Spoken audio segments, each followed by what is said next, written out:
ఎమ్మెల్యేల అనర్హత పిటిషన్పై తెలంగాణ హైకోర్టు కీలక తీర్పిచ్చింది. 4 వారాల్లో స్పీకర్ నిర్ణయం తీసుకోవాలన్న సింగిల్ బెంచ్ తీర్పును కొట్టేసింది high court division bench.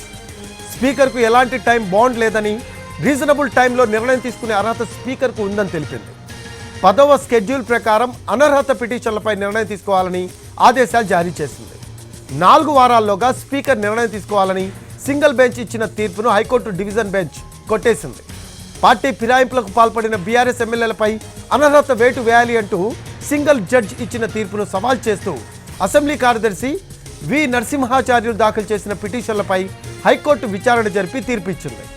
Khairatabad MLA Danam Nagender, Station Ghanpur MLA Kadiyam Srihari, Bhadrachalam MLA Tellam వెంకట్రావులపై అనర్హత వేటు వేయాలని బీఆర్ఎస్ నేతలు పిటిషన్ వేశారు.